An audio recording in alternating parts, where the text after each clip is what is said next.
Então, eu sou o Padre Ricardo Pinto e hoje devo transmitir uma reflexão, um dos momentos da Universidade Popular Mariana, da UPM deste ano, que tem como tema o curso O Espírito Santo, Alma da Igreja e do Mundo. E a nossa aula de hoje tem como tema a missão poliédrica da Igreja em saída. A missão poliédrica da Igreja em saída. Nós vamos desenvolver alguns pontos, segundo o roteiro que nos foi preparado. Uma introdução que vai falar sobre o desafio da missão desde sempre até hoje. Depois falaremos o Espírito Santo como o ator principal da missão e a visão trinitária da missão. Depois percorreremos o significado da missão, a missão que precede a igreja, a natureza missionária da igreja, a vocação missionária de todos os batizados e a igreja em saída nos novos areópagos.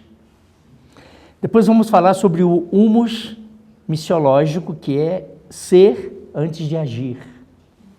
Depois, repensar as perspectivas missiológicas, o evangelho nas culturas, o ecumenismo e o diálogo interreligioso com campos de missão, e finalizaremos com os movimentos eclesiais para a nova evangelização. Esse é o percurso que nós vamos fazer. Logicamente, não conseguiremos esgotar, daremos apenas alguns flashes, algumas linhas assim a partir de cada um desses aspectos. Então, começamos falando sobre o desafio da missão desde sempre até hoje. Deus é missionário. Deus não se contém em si mesmo, ele sempre sai dele na criação, na redenção e na santificação. Cada pessoa tem a sua missão específica. Então, nós podemos dizer que somos amados por um Deus missionário. Isso nos coloca logo de início numa atitude de missão. Amados por um Deus que é missão, somos filhos que devemos também sair em missão. A missão exprime aquilo que Deus é, aquilo que a Trindade é. Consequentemente, se a igreja é um modelo da Trindade, a igreja deve ter como modo de ser a missão. Não pode ser outra a formatação, digamos, a linha vital da igreja, né? É indispensável na experiência de ser igreja, ser missionário. A missão é exatamente a vértebra da igreja. Se a igreja não fosse missionária, ela estaria solta pelo mundo sem ter uma linha de ação específica. E agora, mais do que nunca, com o Papa Francisco, nós temos esta linha missionária como algo essencial para a vida da igreja no tempo em que ela vive hoje. O Papa Francisco, alguém afirma que ele passa do dogma ao querigma, ou seja, ele passa daquilo que é o patrimônio de vida da igreja ao anúncio disso. Ele não pode mais guardar dentro da igreja toda a riqueza, todo o patrimônio de doutrina, dogma não somente no sentido daquilo que foi declarado como dogma, mas como um conjunto de tudo aquilo que é o patrimônio de fé da tradição da igreja, o anúncio do evangelho, a doutrina, a liturgia, tudo isso. Agora o Papa Francisco diz que não pode mais ficar guardado dentro da igreja, precisa sair, né? Então, ele passa do dogma ao querigma. Essa é exatamente a radiografia, digamos, do pontificado do Papa Francisco. Tanto que o ápice dessa proposta dele vem agora exatamente acontecendo neste mês de outubro, quando ele convocou toda a igreja a viver o mês missionário extraordinário, o MME. Mês missionário extraordinário, que é justamente um tempo mais intenso em que toda a igreja deverá sair para levar ao mundo esse seu patrimônio, essa sua riqueza. Significa alargar os horizontes eclesiais e olhar a igreja sob uma perspectiva profundamente missionária. Significa passar de princípios teóricos ao discernimento pastoral e a mistagogia. A mistagogia que significa a capacidade de perceber o mistério de Deus em cada acontecimento.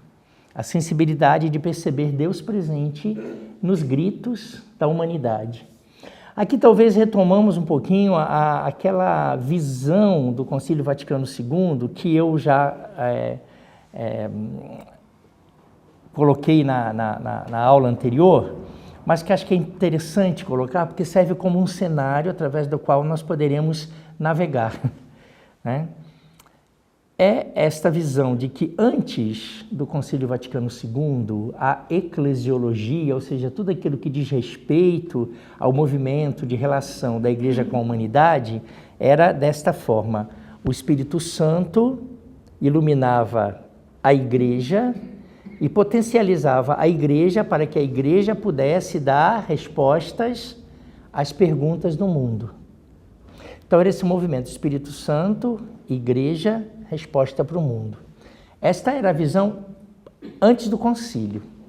O Concílio Vaticano II traz a seguinte visão: o Espírito Santo olha o mundo e impulsiona a Igreja, mas não somente, também as outras igrejas, as outras religiões, as pessoas de boa vontade, para que em comunhão, em diálogo, possam juntas trabalhar para dar respostas às perguntas que o mundo faz.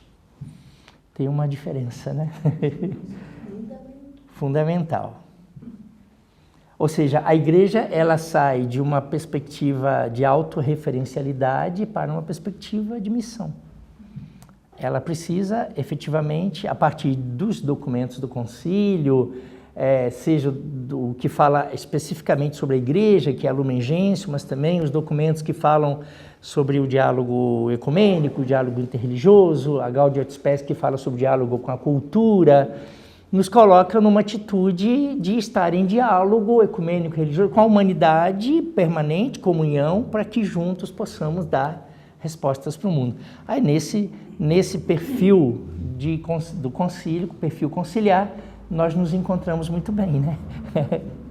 Aí se entende o porquê que o Espírito Santo teria lá no ano de 1943 suscitado o carisma da unidade, que depois no concílio foi confirmado como um caminho para toda a igreja, e todos os papas que vieram depois do concílio, eles enfatizam exatamente essa linha.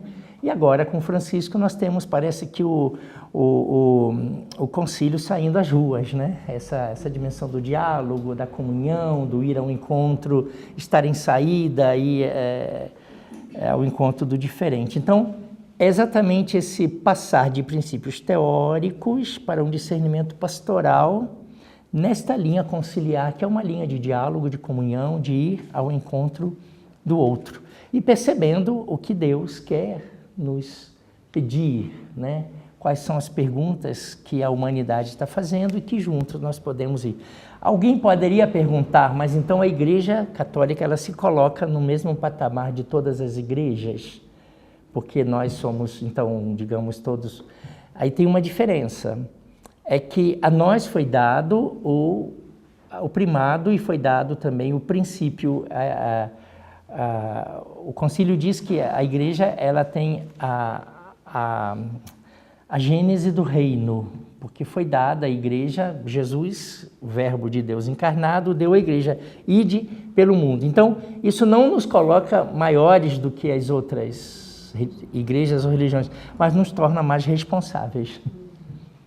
Então, é uma responsabilidade maior, tanto que se vê exatamente ao longo desse período pós-conciliar.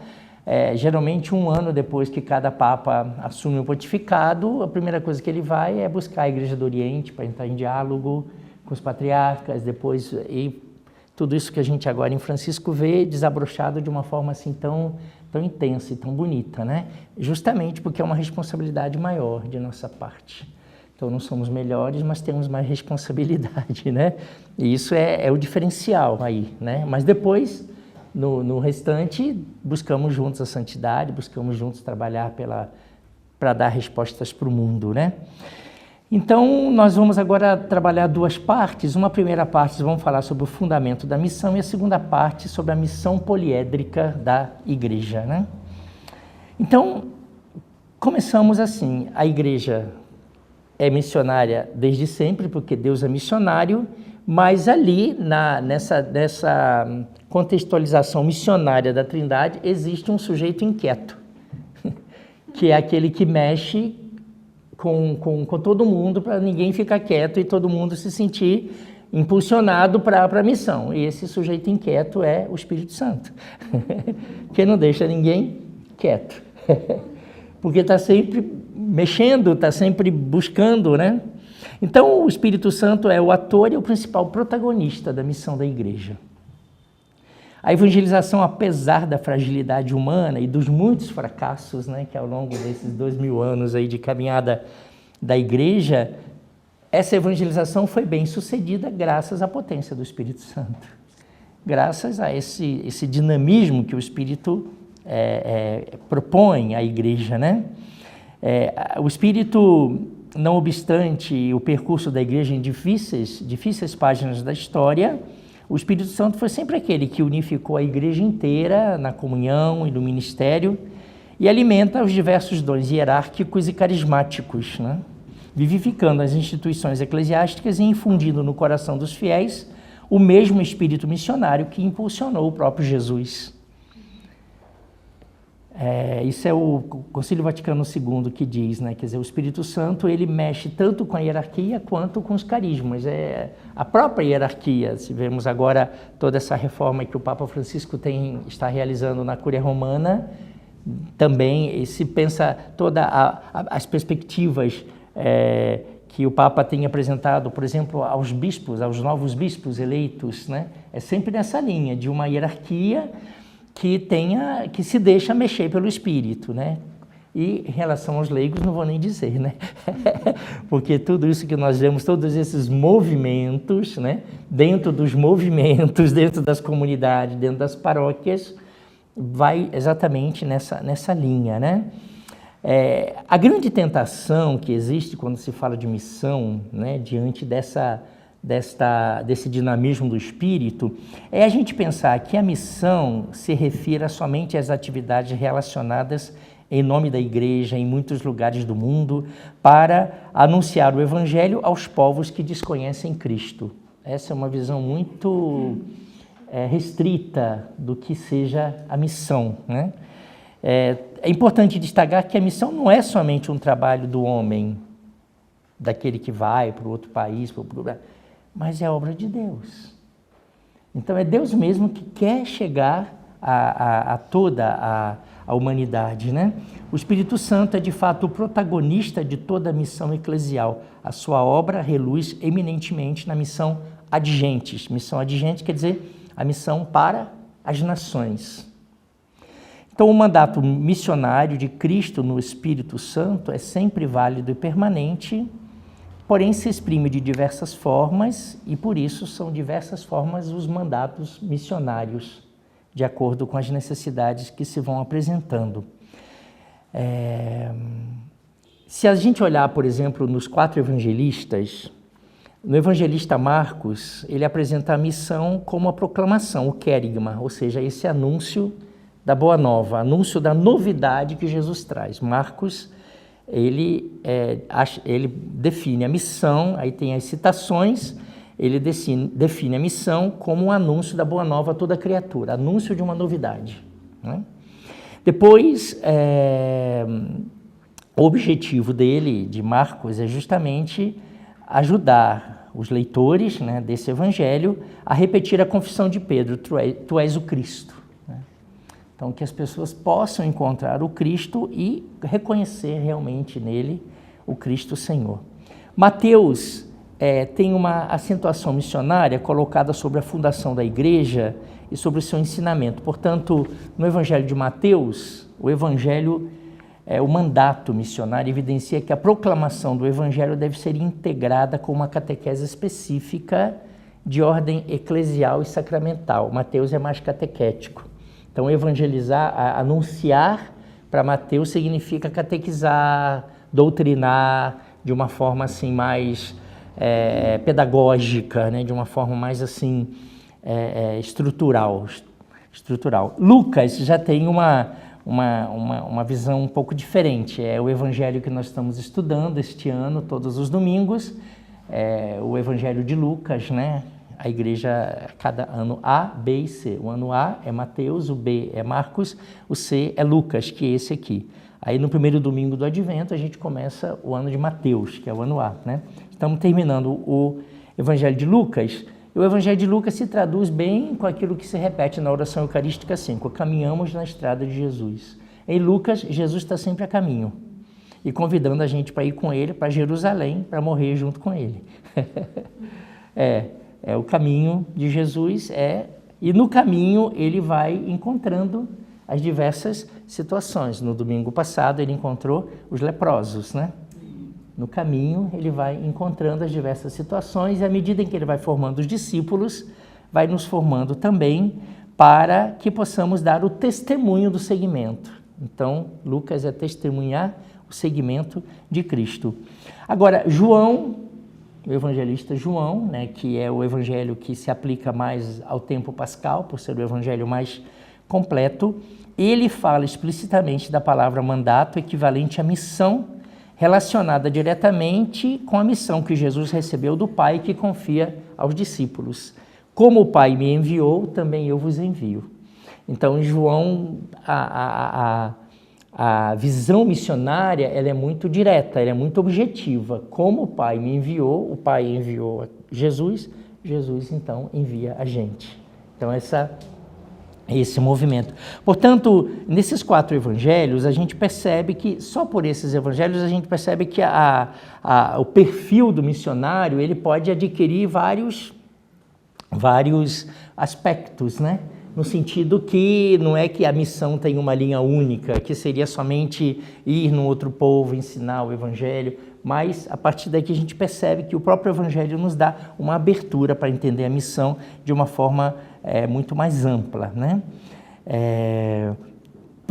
Porém, todos os evangelistas evidenciam que a missão dos discípulos é a colaboração com a missão de Cristo.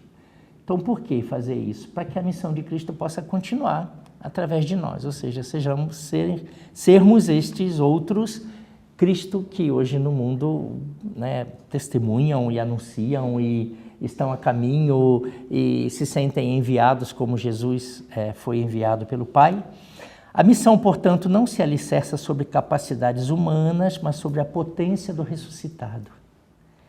Porque é Jesus sempre que envia, a partir de cada um dos evangelistas.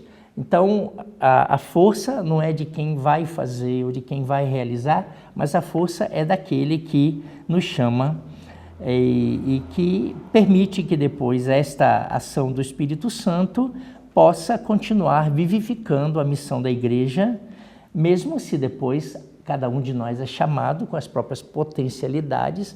Então não é que nós somos nulos na história, né? Nós também temos aquilo que oferecer, colocar diante de Deus para ser animado pela força do Espírito. Então não é um condicionamento, não é uma determinação, né?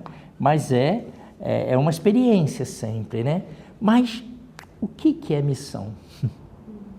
O que é missão? A missão precede a igreja. Sem a missão, a igreja deixará de existir. Deixará de existir. Se não houver missão, a igreja deixa de existir.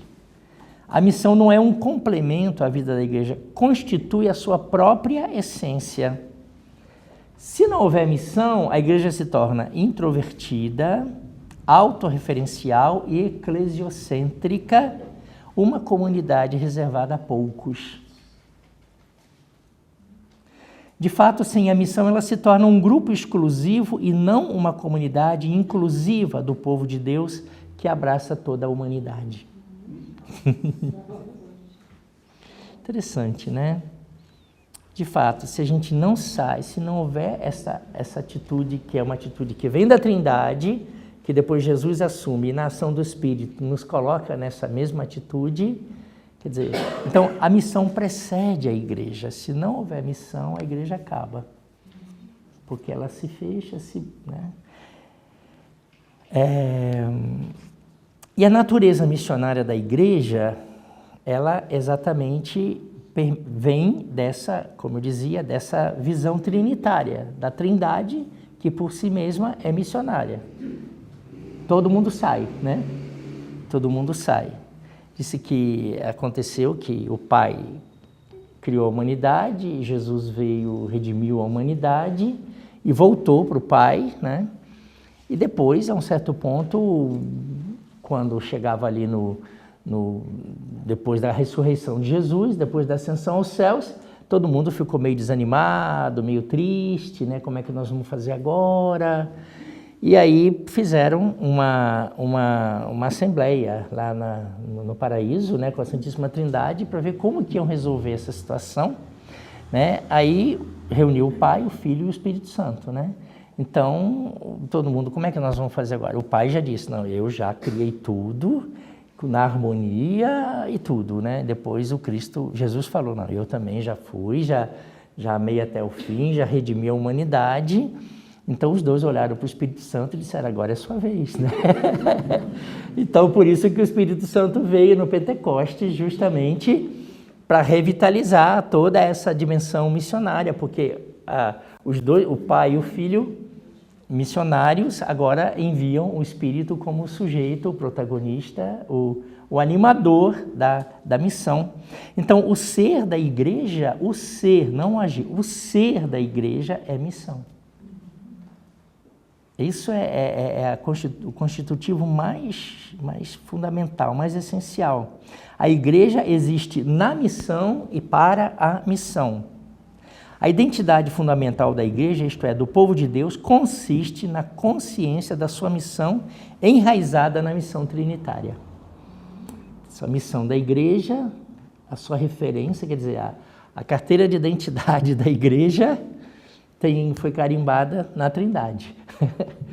O timbro foi feito lá na Trindade e nós, pelo batismo, recebemos essa missão e temos essa identidade missionária por causa da experiência missionária da Trindade que foi dada à igreja. Então, a identidade fundamental da igreja consiste na consciência da sua missão enraizada na missão trinitária. E essa é a vocação missionária de todos os batizados, mas é uma consciência que nem sempre a gente tem. Às vezes eu costumo fazer, quando tem possível, né, lá na paróquia, alguma coisa a gente diz, quem aqui é missionário? Ninguém levanta a mão. Quem aqui é batizado? Todo mundo levanta a mão. Aí eu faço um silogismo. Todo batizado é um missionário. Aí, quem aqui é missionário? Aí todo mundo levanta a mão.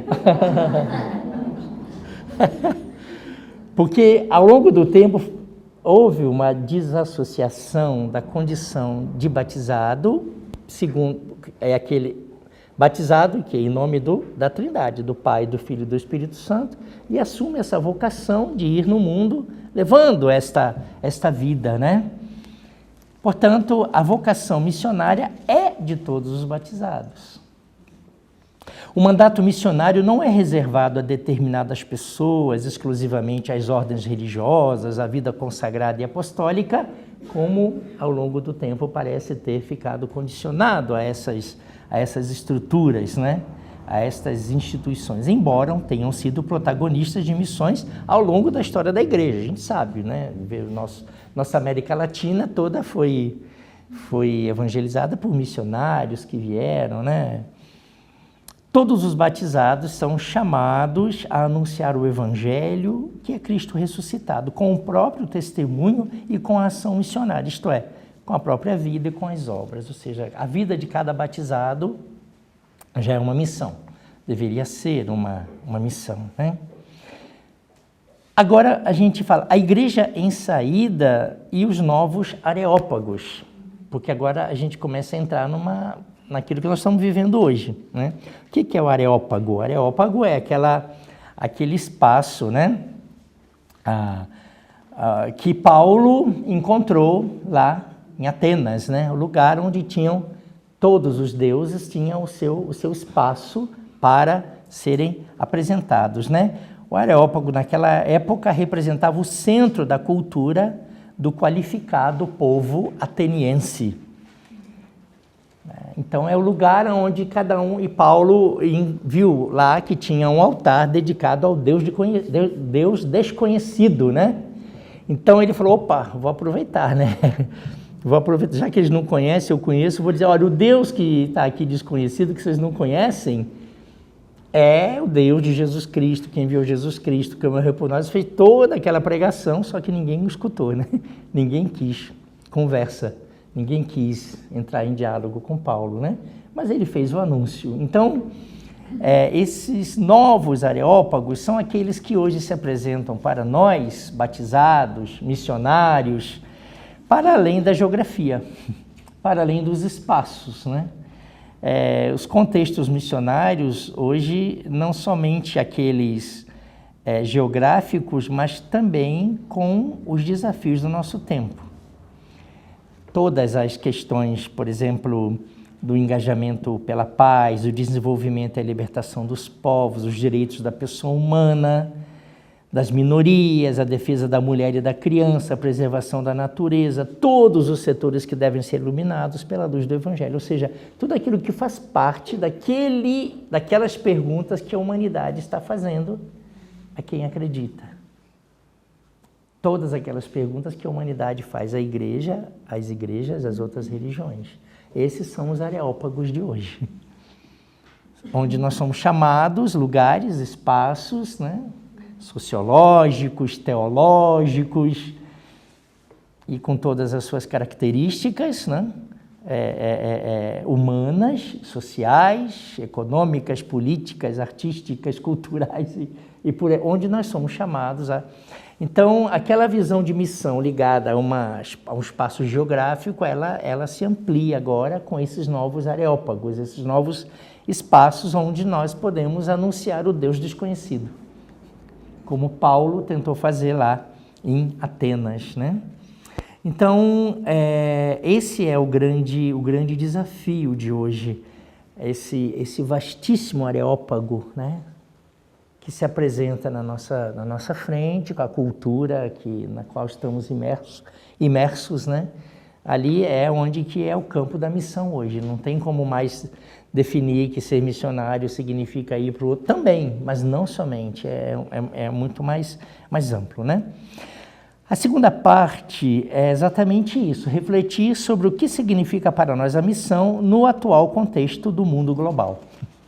O que é ser missionário aí nesse mundo, né? O Papa Francisco, aí ele vai exatamente dentro desse cenário, né? Ele vai justamente descrever a igreja da seguinte maneira, é quando ele vai expressar o que é o poliedro. Ele diz assim, na Evangelii Gaudium, aqui o modelo não é a esfera, pois não é superior às partes, e nela cada ponto é equidistante do centro, não havendo diferenças entre um ponto e outro. De fato, você tem a esfera, né? Você tem o ponto aqui, as distâncias são todas... O modelo é o poliedro, que reflete a confluência de todas as partes que nele mantém a sua originalidade. Tanto a ação pastoral como a ação política procura reunir nesse poliedro o melhor de cada um. Ali entram os pobres com a sua cultura, os seus projetos e as suas próprias potencialidades. Até mesmo as pessoas que possam ser criticadas pelos seus erros têm algo a oferecer que não se deve perder. É a união dos povos que, na ordem universal, conservam a sua própria peculiaridade. É a totalidade das pessoas numa sociedade que procura um bem comum que verdadeiramente incorpore a todos. Então, essa é a missão poliédrica. Ninguém fica de fora. Tem que encontrar o jeito de falar com todo mundo. Tem que encontrar a forma de chegar a todos. Não se pode continuar com aquela visão anterior, como autorreferencial, mas ir ao encontro dessas formas originais através das quais a sociedade se apresenta hoje e encontrar a forma adequada, a linguagem adequada para poder responder às perguntas que estão sendo feitas, né? Então, o Papa Francisco oferece à pastoral e à missão da Igreja em Saída um modelo original que possui uma mensagem profunda, né? Ele usa essa visão geométrica, né? E a geometria é exatamente, a etimologia geo, né? Espaço, metria, que seria o espaço do anúncio, né? A geometria, nesse caso, seria o espaço que nós temos para poder anunciar a vida, né? Em todos os seus aspectos, tem uma amplidão extraordinária, né? Não se pode afunilar, mas uma abertura cada vez maior para ir ao encontro de todas essas necessidades da humanidade, né? Então, o poliedro reflete a confluência de todas as partes que nele mantém a própria originalidade. Nesse sentido, a missão ela começa a adquirir várias formatações, várias configurações, justamente para ir ao encontro dessas realidades diferentes. O poliedro que reflete a confluência de todas as partes e que nele mantém a própria originalidade. Estes são os carismas, na unidade, mantendo a própria diversidade, unidade na diversidade, de fato, né? Então, são as diferenças que depois, ligadas nos diversos pontos, elas convergem e formam esse grande movimento que une, né? Que estreita laços, que promove encontros, né? Portanto, o Papa Francisco diz a imagem da igreja em saída é justamente o poliedro. Ou seja, ir em saída para encontrar tudo e todos. Isso é exatamente fruto da herança do concílio.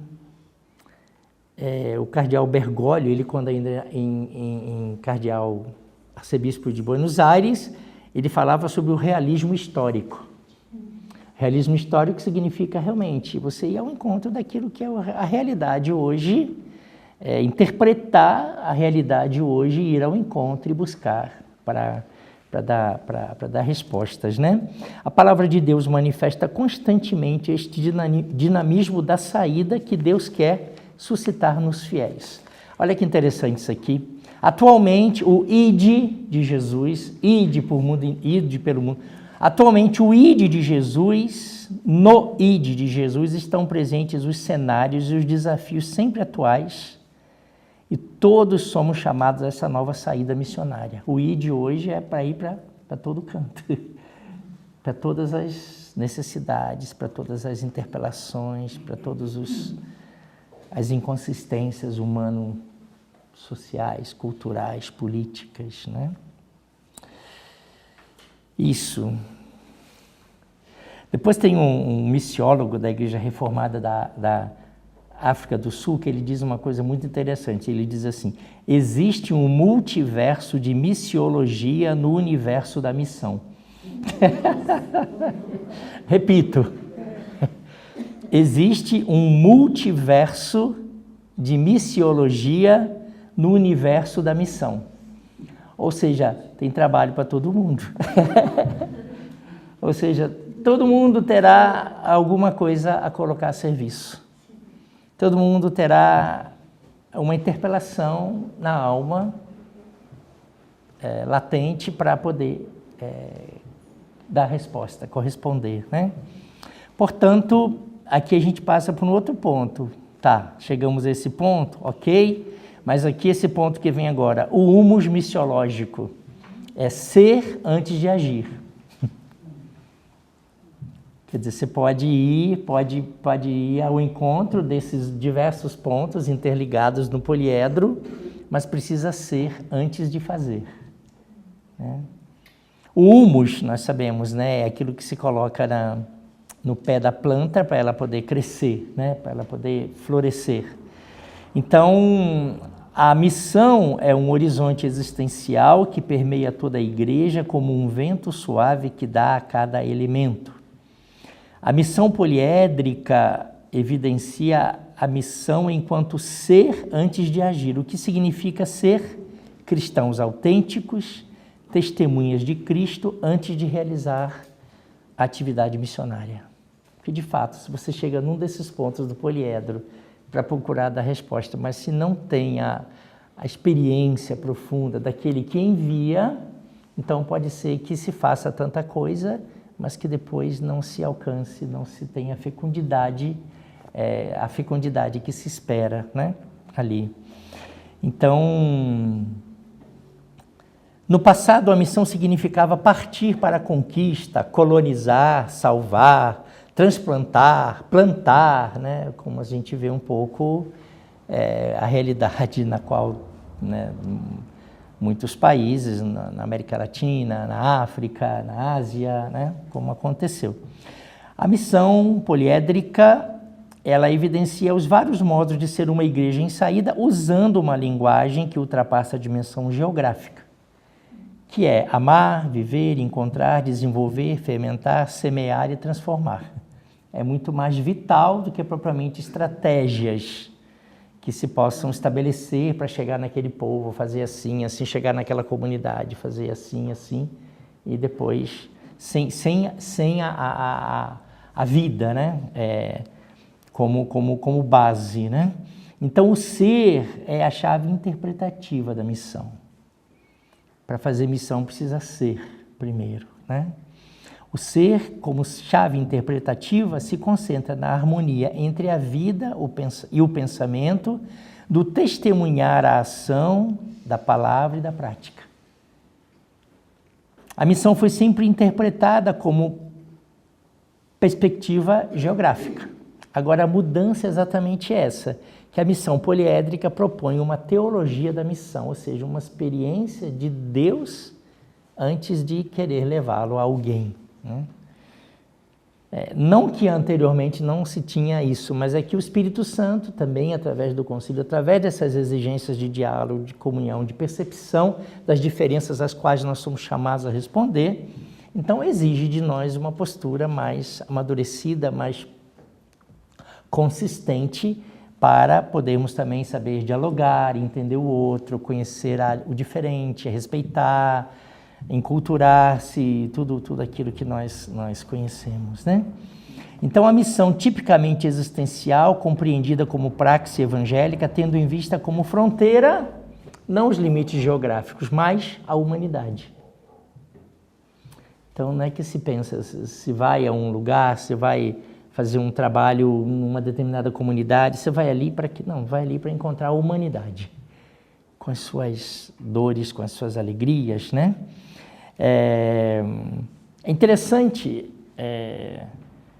que isso inclui o todo da pessoa, né? Ou seja, a pessoa precisa estar inteira também, para não correr o risco de instrumentalizar aquela ação missionária como algo que ela faz para poder, quem sabe, encobrir alguma coisa que não está resolvida ou como um mecanismo de defesa, né? Então precisa ter essa limpidez também de intenção, de busca, que é a vida inteira, isso vai acontecer, mas pelo menos ter essa consciência de que a missão inclui o todo do missionário, inclui o todo, porque ele deverá encontrar a pessoa inteira também do outro lado, mesmo se perceba os desafios, as necessidades que a pessoa tem, mas ela deverá, na medida do possível, levar a experiência que ela faz de uma forma inteira ao outro, à humanidade que espera por ele, né? Aqui é muito interessante voltar aos primeiros cristãos, que esse era o perfil. A fotografia das primeiras comunidades cristãs eram de pessoas inteiras que assumiam a fé com uma radicalidade, com uma alegria, com uma força em comunidade extraordinária, né? E anunciavam o evangelho sem uma catequese formal, transmitiam, por exemplo, conversando com os amigos nos vários ambientes, nos lares, no comércio da época, entre as bancas de coletorias. O evangelho é repleto de experiências nas quais os primeiros cristãos, sobretudo os Atos dos Apóstolos, fala da forma como eles agiam, na normalidade, não é que tinham uma carteirinha de missionários, né? Mas era o todo deles, pela experiência de fé que faziam, pela vida verdadeira que faziam em comunidade, aquilo emergia deles de uma forma natural, na normalidade da vida. E foi assim que a fé cristã se difundiu. Por isso que o Papa Francisco, nesse estilo eclesiológico e teológico, pastoral dele, convida justamente a voltar ali. nessa capacidade dos primeiros cristãos que, através de experiências ordinárias, comunicavam uma realidade sobrenatural a todos, né? Com a vida, né? O Papa Francisco, como os primeiros cristãos, revive a missão, procurando ser Jesus vivo e ressuscitado no contexto atual da história, e não simplesmente como uma atividade da igreja, né? A gente tem, às vezes, a impressão de que a mídia que é o Papa Francisco, mas a igreja não, né? Eles falam do Papa Francisco. Agora parece que não estão querendo mais muito o Papa Francisco também. Porque ele começa a confrontar, né, algumas questões e percebem que não é possível manipular uma mensagem que é apoiada em palavras de vida eterna, que não podem ficar aí à mercê de ventos ou de modelos igualitários que querem segurar a mensagem do Evangelho segundo os interesses midiáticos aí. Então, quando eles percebem que não conseguem muito, então, né, que o Papa Francisco é firme, então começam também a já... Mas ele continua, né? Ele vai para frente.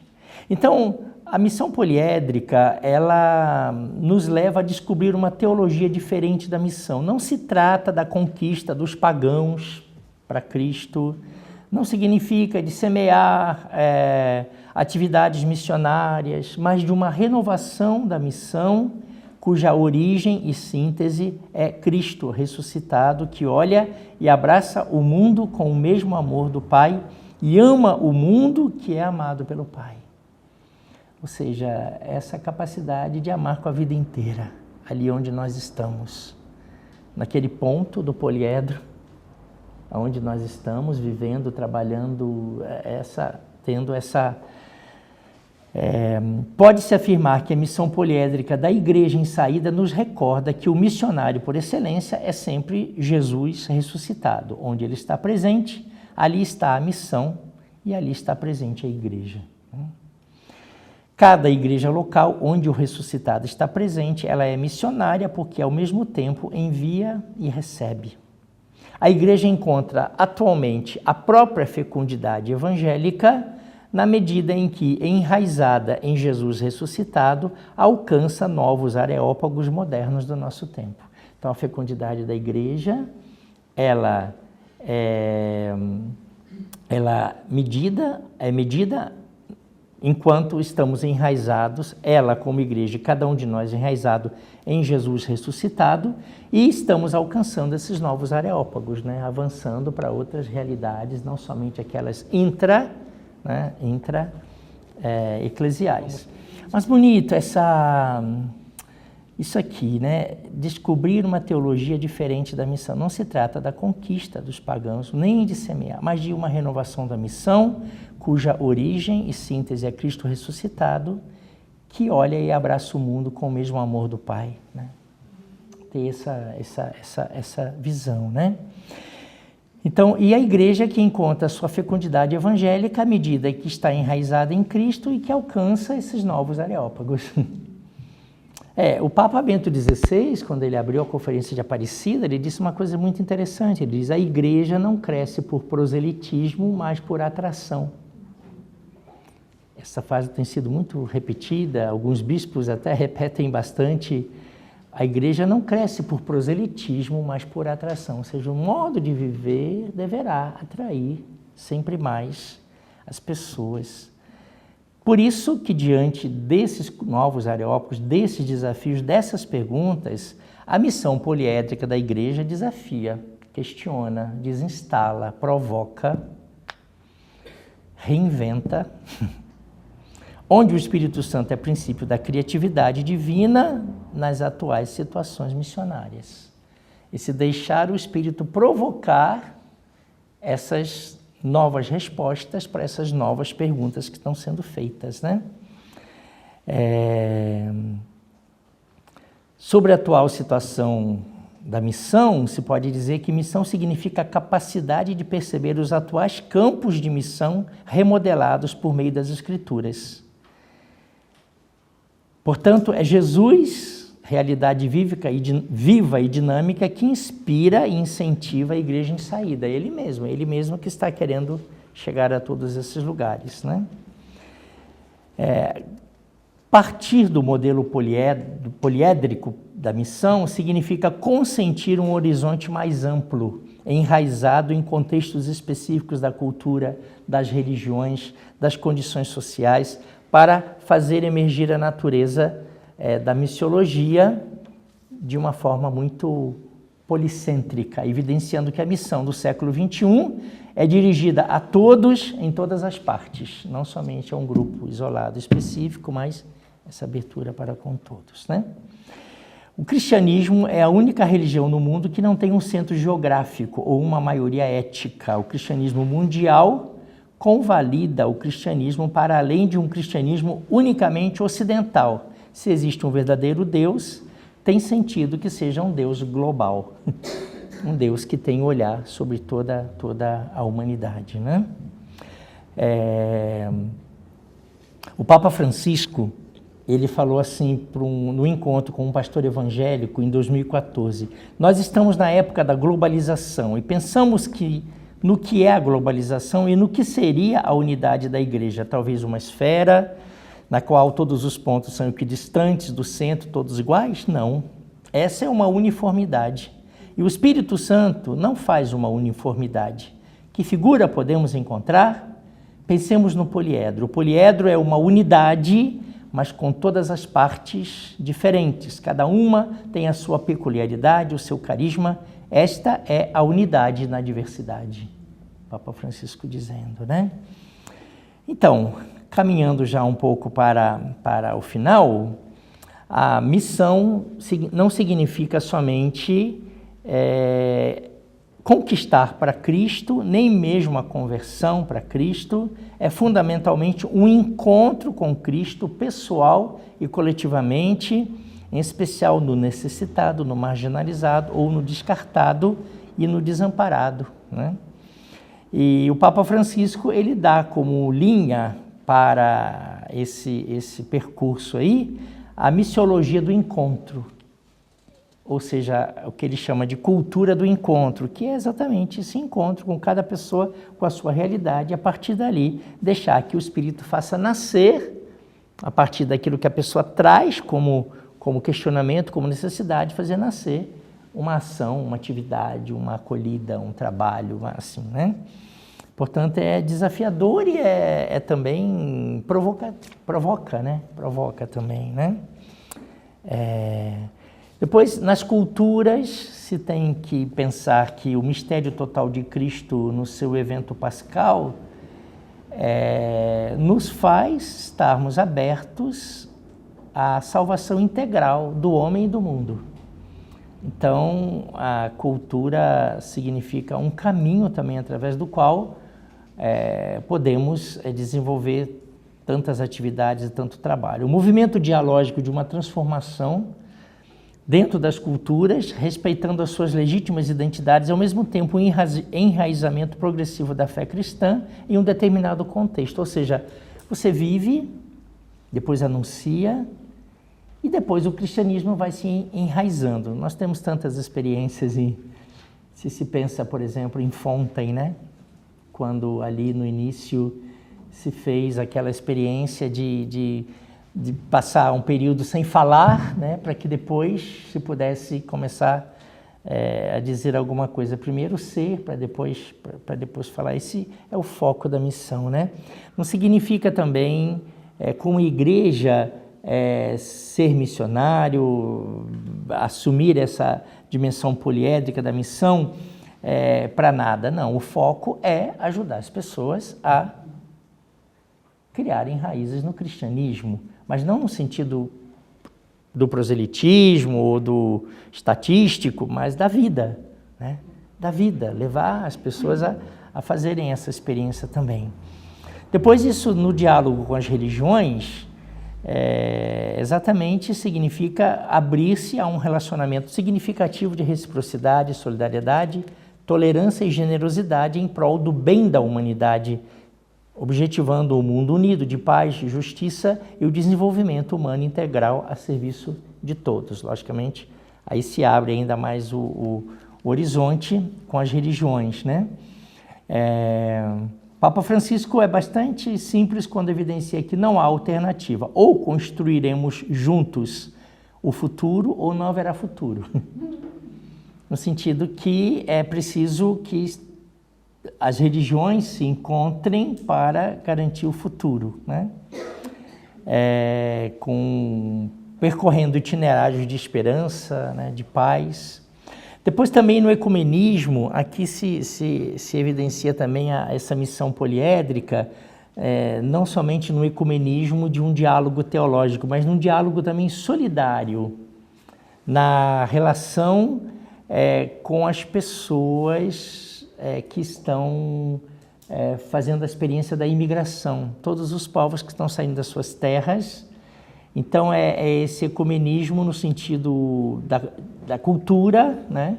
Mas também no sentido de ajudar essas pessoas aonde elas chegam a fazerem também a experiência de Deus, sem impor, mas também acolhendo o que ela traz e tentar entender os caminhos através dos quais a igreja, né? Ou todos os segmentos eclesiais possam ajudar esses grupos também a continuarem vivendo, não pelo fato de que eles se mudaram para uma outra pátria, que eles terão que assumir aquela fé ou aquela experiência religiosa que ela encontrou, né? Portanto, uma das periferias existenciais do nosso mundo contemporâneo é a imigração. É o lugar onde se deve ir para poder realizar esse diálogo. E por último, essa proposta da missão, os movimentos eclesiais, como é que devem fazer missão? Os movimentos eclesiais, a partir de todo esse olhar que nós fizemos aí, né? Então, aqui diz assim, os movimentos têm maior possibilidade de recursos para a missão dentro da própria igreja e na sociedade. Outro dia nós estávamos um pouco ali na Maria Gineta e tinha o Focolare de Caucaia, que está assim diretamente a serviço da paróquia ali de Caucaia, né? Então eu dizia que esse é o sonho de todo pároco, né? Tem um Focolare a serviço não, mas no sentido que ali tem essa missão específica, né? Mas no sentido que dentro da própria igreja, naquilo que é possível fazer, não somente restrito a uma paróquia, mas naquilo que é possível fazer para alimentar e também entusiasmar, animar ali a igreja, mas também na sociedade, que é aquilo que tantas vezes também a igreja em si, a paróquia, não tem como missão específica, os movimentos têm condições de fazer, que é justamente essa inserção e essa incisão na sociedade, né? Então, cada movimento tem um vasto campo de possibilidades missionárias.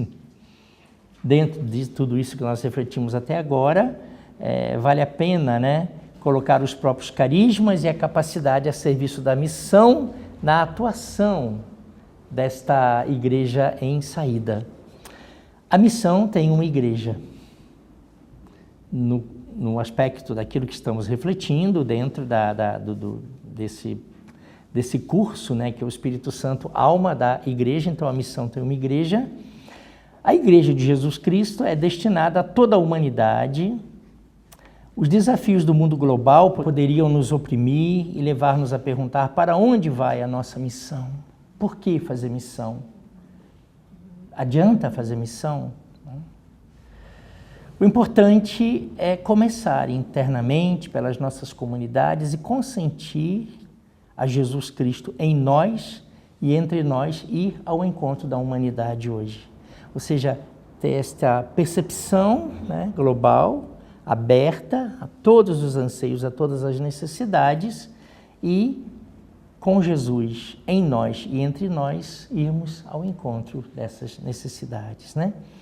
E depois basta olhar para aquela que, movida inteiramente pelo Espírito Santo, foi a missionária maior, né? Como Maria, somos chamados a invocar o Espírito Santo para que acenda em nós a paixão do anúncio do Evangelho, que é Jesus Cristo.